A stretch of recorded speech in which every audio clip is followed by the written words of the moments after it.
It is Friday, February 3rd. Let's talk PlayStation. Alright, so we have a ton to go over. It's been a very busy week in the world of PlayStation. We have Last of Us HBO stuff, PSVR2, Microsoft ABK news, PS5 beta, of course, Sony's recent financial report. A ton to talk about, so first up, as always, our PS Plus reminder. This is your actual final warning for those January PS Plus essential games. Grab those before they go away. February 7th, it's going to change over to Evil Dead the game on PS4, PS5, Ollie Ollie World on PS4, PS5 as well, Destiny 2 Beyond Light, PS4 and PS5, and Mafia, the definitive edition on PlayStation 4. Very good month. The thing that I'm starting to like here is just the trend of always getting, more native PS5 versions, right? Not strictly PS4 versions, especially if there is, say, a native PS5 version, but sometimes we would only get the PS4 one. And that's going to be a trend that's just going to keep happening naturally over time. I mean, it's not like, I don't expect PS4 games to go away anytime soon on PS Plus, just because the inherent issue, or not issue, but the matter of cross-gen being so much more relevant nowadays because these consoles are so easy to ship on between everything, right? So PS4 is probably still going to be around for a bit on PS Plus, but I like that we're getting more PS5 native versions, and also it's always nice to have more than three. But there was a big caveat with, this recent PS Plus update, which is the announcement of the closure for PlayStation Plus Collection for PS5 owners. That's ending on May 9th. So we've had this benefit for a very long time. When PS5 launched, it was a collection of 20, now I think it's 19, genre-defining PS4 titles that were only for PS5 owners, but you could claim them and then play them on a PS4 if you wanted to. Just that it was something where you couldn't claim it from a PS4 PC mobile. You had to do it with a PS5 if you had a Plus membership as a small little extra bonus. And at the time, Sony was they didn't have a specific answer on what they were going to do with it. They kind of just said, we'll leave it there for the time being. We may add more to it. We may not. They didn't have an answer. Now they're finally closing it, and you can see that they're being very strategic about this because they are planning this with, what has currently happened. We now have a influx of PS5 console stock. It's not hard to buy a PS5 anymore, so they're pretty much putting out that FOMO alert that this very nice PS5 benefit is going away fairly soon. It's a decent notice, so, if you're in the market for a PS5, then by all means, now would probably be the time, but also something where if you, again, are able to claim them from a PS5, if it's your friend's console or something, you could do that. Don't abuse that, though. They were banning accounts that were, say, doing that en masse, but just keep that in mind.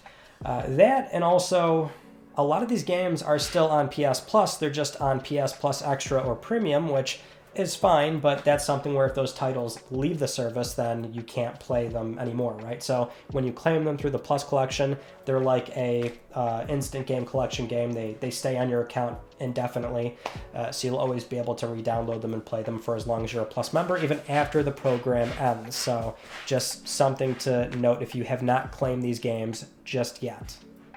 Now, in other PS Plus news, we had more games get patched for trophies, which, wasn't really expecting, but nice to see. So before was Super Stardust Delta on PSP. Now we've got a patch for No Heroes Allowed on PSP and Jumping Flash, which that was a game I used footage for last week and saying, maybe they'll hit more first-party games. And they hit that one. That was cool. So again, I wouldn't expect it, but maybe Sony behind the scenes is watching the engagement level of these games after receiving a patch so they can get kind of a cursory glance at a before and after in terms of how often these games are downloaded, if they have some sort of correlation they can draw of more subscriptions or these games being purchased outright.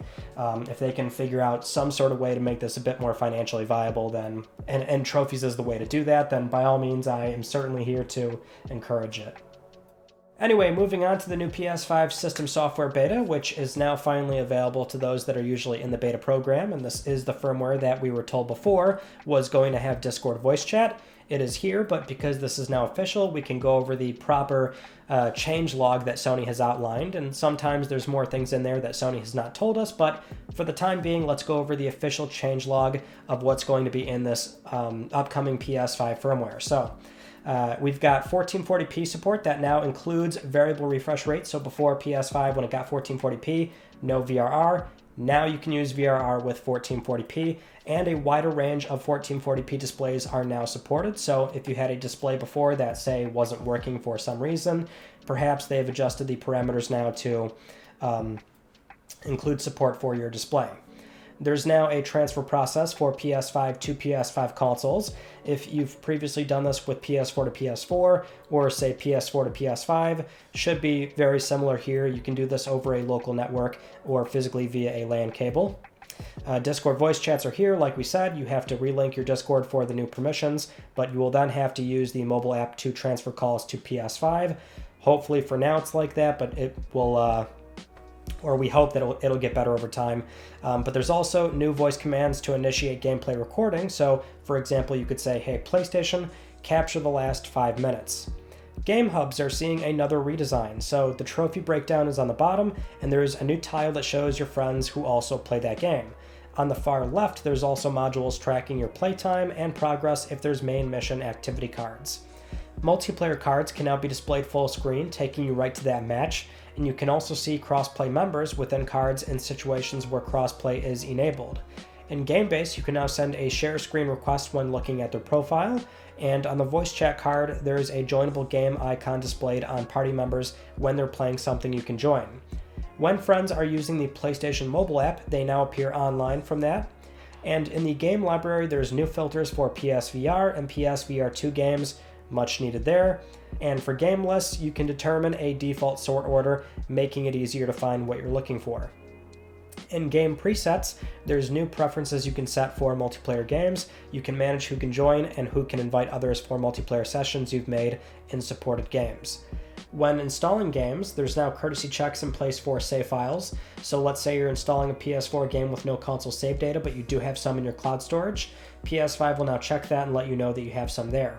And if you're downloading a PS5 game that can import a PS4 save file, that will also notify you of a cloud save if there's no file on console storage. Sony has also addressed the discretion of disc versus downloaded games.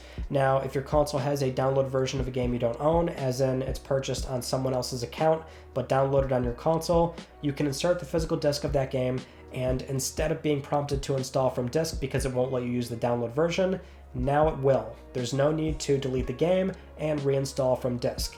And the same goes for the reverse. You have the disc version installed, you decide to buy it from PSN, now you can just keep launching the disc version, but now you don't need the disc. For DualSense controllers, they can now update wirelessly, no need to plug them into USB, and for the PSVR2 Sense controllers along with the DualSense Edge, those already support wireless. For the media gallery, you can now manually upload captures. If you don't want to use, say, the auto upload feature, you can manually select captures and upload them from there. And there's also various updates to the on-screen keyboard, emojis, screen reader improvements, game help, settings, but that's basically it. So pretty good firmware, something where, as per usual, when it goes live for everyone, we'll have a very thorough walkthrough of each changelog item on video, giving you a good tour of, everything that Sony did, including things that they didn't explicitly say, which, again, there's probably something on there, but decent update. We've got, Discord voice calls finally, but this is kind of what I was getting at with the Discord voice calls initially on Xbox, where if you have to, transfer the call from another device, like that just really kind of kills the usability, and it makes it far less, I'm much less likely to use it that way, and I'm sure a lot of people it's the same thing, so perhaps over time that is another thing that they'll evolve it, and it can all be done strictly on console, like for example the VRR support, which initially that was not available during 1440p output. Now it's here, so it takes time. A few months go by and then we get one of these bigger updates, so thankfully they're hitting these things at some point, but of course every firmware there's still things that are missing. Themes is still the big one for a lot of people, which I totally get, but that's a good segue to our next story, which is that there are themes available for, well, not quite custom themes, but for the PlayStation mobile app. You can change the appearance of the app to better color match your, say, console covers or DualSense colors. So if you have, kind of a setup if you're using like Starlight Blue a lot, Cosmic Red, Galactic Purple, you can now change that hue on the mobile app to better color match across the board. I mean, cool, I guess. Even that's not really all that customizable, but just something to keep in mind.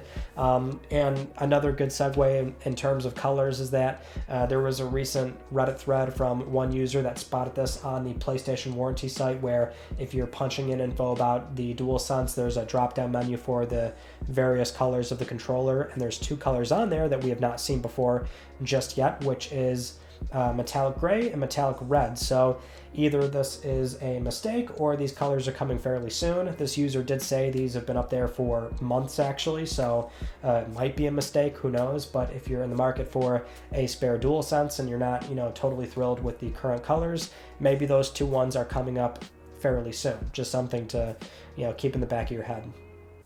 Now, one very big thing that Sony has done this past week is more or less relaunch PS5. And what I mean by that is they've kicked off a brand new marketing campaign, and they've always advertised PS5, obviously, but the difference this time around is that PS5 is in stock and you can buy it very easily. So they are definitely taking advantage of that in a big way, where they're doing this huge marketing push. So they've done some wacky stuff here, like installing a giant Leviathan axe in London. There's a Claw Strider from Horizon in Poland. There's a gigantic PS5 console itself in Dubai. And these aren't the only locations, but there's these are a few.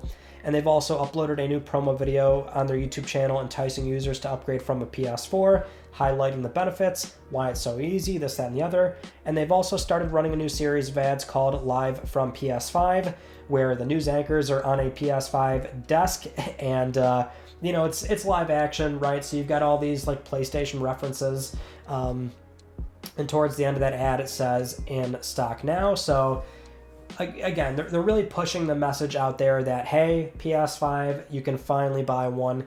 And of course, that is working to their benefit, which we'll talk about during their financial report. But for this live action ad, 2 things to note. So during the Spider-Man section, you can see there's a notice on the bottom of the screen. The game's still slated for fall of this year, so always good to kind of get a more recent reminder that the game is still on track. But there's also a few frames in this advertisement that a lot of people are wondering, what is that? So it appears to be very Uncharted or Tomb Raider-esque. It is really sandwiched in between a bunch of PlayStation references, so, some would argue that it's more of an Uncharted reference, and you can also see it's a younger woman in there, so perhaps this is maybe a little hint towards their next game, which, we've discussed this for a bit now. We've got job listings more or less, I don't want to say confirming, right? But we know that there is a team being built at PlayStation Studios Visual Arts. It's in collaboration with Naughty Dog on an existing IP, and we kind of trimmed down exactly what that could mean. It seems like Uncharted is a very obvious guess. We do have to separate that from, say, Neil Druckmann saying they're done with Uncharted in that story. That was it. That was their end. They're done with the story. I mean, they did the Lost Legacy as a little bonus thing, but and spoilers for Uncharted 4, but the story was wrapped up nicely. But there certainly was something where we saw Drake's daughter, Cassie, and that's been a theory for a long time, is that maybe that's where they take an Uncharted 5 or just Uncharted if they decide to reimagine or reboot the franchise in some way, or like a soft reboot, right? You're not retconning the entire series, but you would have Cassie as the protagonist. Either way, I mean, this would not be the first time they've done something like this where they hide things in their advertisements. It has happened, right? It's not that far-fetched, but certainly fun to theorize and think about right now in this moment. So you tell me what you think, but it's only a few frames in there, and it does seem very purposeful for where they've decided to place it in those ads. Now, as an additional aside for PS5 stock finally, being good, we can also check in on Japan, which recently the big development here is that not only are PS5 consoles selling extremely well over there, finally, there's weeks now where PS5 has outsold Switch, which is nuts. Granted, it's a little bit of PS5 stock going up and also Switch, getting long in the tooth, but we finally are seeing that, and retailers are finally ending the PS5 lottery system. So if you want to buy PS5 in Japan for the last 2 years, you basically had to be a lottery winner. You sign up with stores. If you get picked, you are given the golden opportunity to buy PS5, and they've had a bunch of other countermeasures to, stop people from scalping, but they're done. Well, some retailers are done. I think most of them will be done fairly soon, but they're resuming regular sales, as in go to a store, if you want a PS5, you buy it. So having said that, let's move on to Sony's Q3 2022 financial report, and it's looking pretty good. Well, just given the sort of market conditions right now where a lot of developers, a lot of publishers not doing too hot. There's been a lot of layoffs, Microsoft included, and outside of games, just the tech sector has been not great. It really depends on what company we're talking about here, but at least with Sony as a games publisher and platform holder, they're doing okay. So for the games and network services segment, sales are up 53%, driven by hardware, first-party games, and foreign exchange rates. This amounts to $8.79 billion, which is a new industry record for this quarter. Operating income is up 25%, driven by first-party game sales, though there is increased costs and expenses which have held this back. Sony also shipped 7.1 million PS5 consoles during this quarter, with total shipments now reaching 32.1 million by the end of December. Those are shipped units, so we know that by the end of last year, they were at, a round total of 30 million sold to consumers. Now, because of this meteoric rise, Sony has revised their sales forecast for the fiscal year from 18 million shipments to 19 million. Monthly active users on PS5 increased to a total of 30%, meaning the remaining 70 are still PS4 users. And on the flip side, nearly 30% of those PS5 monthly active users are from people who've never used a PS4, so the acquisition of new users is increasing. PS Plus subscribers are up from the last quarter, now at 46.4 million, but still down year over year where they were at their 48 million peak. Still worth noting that because there's new PS Plus tiers, the network services sales are up year over year, despite the decrease in total subscribers. As for games, God of War Ragnarok has reached 11 million copies sold, making it the undisputed fastest-selling first-party game in PlayStation history. Now, there was also the announcement of Sony's CFO Hiroki Totoki being promoted on April 1st to President and Chief Operating Officer. He'll still oversee CFO responsibilities as well, but Kenichiro Yoshida will now strictly just be Chairman and CEO, not President and CEO. So overall, looking pretty good. Something where, again, given the context, it's these are all good things to hear about, and it bodes well for maybe not seeing layoffs, but we know that that's always possible. I do remember it was about 6-8 months ago, or maybe a bit further back, but I had heard that they were on a hiring freeze, so they weren't necessarily laying people off. We would hear about that, but just something where they were really slowing down bringing people on, which I would say is more favorable than having to lay people off. And I think this was something where it was not at development studios, but I think just more the PlayStation corporate side. So whether it was like PR, HR, it could have been the UI software teams, hardware team. I don't really know exactly. That's what I was hearing at the time. But they're doing good. That's great to hear. Revising their forecast too, so going from 18 to 19 million. I mean, the stock situation is finally under control, and that's why they may also hit this ridiculous rumored number of, 30 million for the next fiscal year, which if they were to actually pull that off, that would be a ridiculous amount of consoles in one fiscal year, and I think Sony really is zeroing in on these targets for what is a multitude of record-breaking quarters in the games business, not just for Sony, but the games business in total.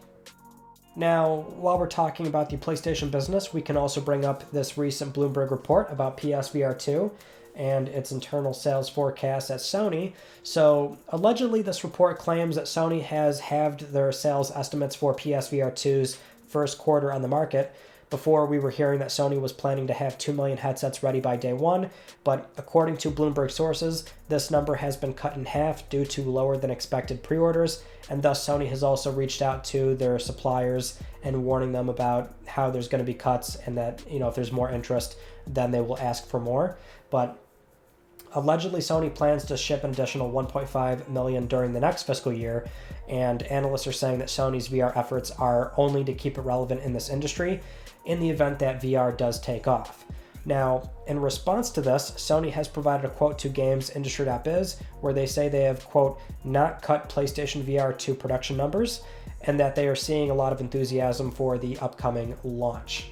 You know, in situations like this, you can't really put too much stock in either party here, and I know this particular writer for Bloomberg has gotten a lot of flack in the past for something just like this, where they did a story on the PlayStation business. Sony had to respond, say that's not true, and, you know, for a lot of folks, they look at that and they just go, oh, well, there you go, we're done here. Sony said the guy's lying, and I think it was the same writer that broke the story on the Japan studio restructure, and you know, we all know how that turned out, but I'm not entirely sure. The point is, Bloomberg has generally been a pretty good site when it comes to vetting sources, and so they don't publish a story unless there's a certain amount of confidence. But be that as it may, you can't take that or Sony's word. Now, they are a publicly traded company. They have to be very careful about what they say, but, you know, looking at what they said, they didn't really say a whole lot. Like, sure, they denied it, but at the same time, what do they add to it? Oh, you know, our PlayStation fans are so happy and excited for PSVR 2. Of course they are. You know, it won't be until, you know, a few months, a few years after PSVR 2 comes out where we get a better idea of how good or bad it really did. And then it's going to take, what, 7, 8, 9 years after a former Sony employee leaves, and they can talk more candidly during an interview and say, like, oh, yeah, here's how we really felt about it, right? At that time, like we saw with Vita, PS3, and whatever else. So not to go off track here, but essentially I think there's not much here to really look at outside of the distinct possibility that, yes, PSVR 2 might not be doing all that well. It's been very questionable in terms of how Sony's been not marketing the thing. I think the one the one situation we can all agree on is it's very odd that they really did not do a proper live stream or some kind of showcase for this device. That almost seemed like a certainty, and they did not do that. Weird, but at least they're ramping it up now by doing a lot of hands-on with different publications and creators, and you know, they're starting. VR is still a very niche market, and so the analyst part is certainly true in that, you know, Sony's done this because they're a business and they want to make a lot of money, and so how do you do that? You know, try and be first in the door with these emerging markets, and so they've got the technology in place, the R&D, they've got a consumer device on the market, so that's why they're still invested in VR, because it technically is, as of right now, still a pretty risky, costly bet. Now, having said all that, there is more coverage going out there for PSVR 2, so this is something where I would like to redirect you to IGN's recent coverage for Gran Turismo 7 VR. So more specifically, it was Ryan McCaffrey who got hands-on time, and he's really into cars, so always a best case scenario to hear it from somebody that, you know, is really into cars. So he was comparing it to, he owned a DeLorean a few years ago, so he naturally wanted to drive that in the game, and you know, he had a lot of really positive things to say about it, more or less saying, you know, if you're into cars, if you like driving games, if you haven't tried something like this before, it's kind of a must-get experience for PSVR 2, comparing it to, and not to be cliche, but like when he was sitting back in that DeLorean, it felt like he was back in his DeLorean. So, you know, checking the mirrors and having that sort of freedom of movement, you know, even looking back and checking your C-pillar, like, and the visibility out there, like, he really, it felt good to him. So, that's a good video. I encourage you to check that out. Also, Nathie, who covers virtual reality content on YouTube, some of you probably already know who he is, but he had a very thorough upload recently. He went out to, I believe it was PlayStation's London headquarters, because they had a lot of hands-on recently, and it was the same demo, I believe, from CES, but either way, he really went all out with getting detailed shots, showing you the headset up close, the UI, setting it up, answering a lot of very important questions. So I will also redirect you to that coverage as well. I'll leave those links in the description. Now let's move on to this very, very big leak for the Horizon multiplayer project. This came out over the weekend on Reddit, and something where right off the top we can say Sony has a problem here with their studios out in Europe. I don't know what it is, but whether it's first party, XDev, we have gotten so much stuff that is leaked in the past year from that particular area. Now, it's not like we don't get leaks from the US. Naughty Dog can't sail a boat to save their lives without it sinking, but the point is, we saw a lot of footage, so 12 minutes were posted online, which is a lot. I don't think I'm going to be able to share any of that, just, in case, but we'll do screenshots and at least, talk about what we can finally visualize, which was Guerrilla Games confirming in those job postings that, yes, we do have a multiplayer game coming, and it's going to have its own unique stylized look. And at the time, we theorized, okay, that could be cartoony looking, maybe it's cell shading, but yeah, it is cartoony looking, and so we've even got concept art here to better visualize what they're trying to go for, because this is a very early alpha build, and that's why we cannot under any circumstance ever judge something that is this early in a game's development. You can clearly see that what they're doing here is dropping these cartoony looking characters and a bunch of assets and environments that are, I would assume, a split between Zero Dawn and Forbidden West, right? Which are very much realistic looking assets. So, this game's going to look, I would presume, dramatically different by the time it's ready for a consumer-facing reveal. But we do have a better visual on the, what the characters are supposed to look like, and makes sense, whether it's sort of Fortnite looking, or again, maybe they would have done like cell shading or something. I'm sure they might have explored that as well, but when you do these more simplistic characters for what is meant to be a PvE, and I would assume also a PvP style game, right? That's going to be on the market for a while with content and seasonal updates. I mean, you want something that's a bit easier to manage and maintain, so that's the cosmetics. You can also give it a lower barrier of entry for the PC version when it comes to minimum specs, probably also a PS4 version, so that explains why they're going in that direction. It doesn't have to be sort of like the hyper realistic looking standard Horizon series, so I'm perfectly okay with how they look. But I don't think there's much more we can really say. It's an alpha build, it's too early, so it was fun to see and visualize, but again, let's not judge it too harshly. Moving on to a rumor about Marvel's Wolverine from Insomniac Games. Recently, during a live stream with Giant Bomb's Jeff Grubb, he was discussing what he's heard so far about the game, and at least how he's described it. It tracks with, I think, the expectation of what we were looking for out of this game, just in that he has heard they are going for an M rating. So we had caught wind of this before, where they were going for a more mature angle. And, let's face it, when you're going with an M rating, they're going to be afforded a lot of liberties that a teen rating simply would not allow. So it's good to hear. Jeff goes on to say that they're targeting a fall 2024 release, but, with that sounding so bullish, a 2025 release is also very possible. And as for gameplay, it'll be linear with some environments that open up and allow exploration in the same way that we see in games like, say, The Last of Us Part 2 or God of War, something like that. It's got its open moments, but it will still generally be a linear style game. And in terms of story, or at least Logan's timeline, it will be something where he's not in the X-Men just yet. And that is a very believable part of how they would, handle this particular game, make it a true Logan story that's not having to worry about all these outside characters and whatnot. But all sounds pretty good. I mean, the M rating was I think a surefire thing. I don't know how you're going to do a good, really good Wolverine game without going all in on the action and the violence that comes with Logan. Perhaps the point of contention here could be if it's, if they're not going open world, which would have been, I think, an exciting prospect with the bike and driving around, but not to draw like uneven comparisons. But, of course, when we're looking at, say, Insomniac's Spider-Man, half the fun in that game is traversing around the city. But when you look at other games that kind of do that semi-open world approach, there's pros and cons to that, but you sort of get the exploration of an open world, but you get the finer details of what is a linear style game, right? So there's benefits to both. I'm not entirely sure which one I'd really prefer in this moment. It's all rumor, right? We have no real good idea of what the game's going to look like per se, but at the very least, the M rating was super important. If the game truly is going to be rated M, that's where you're going to be able to do a proper, Logan story and just have fun with what that character is able to do.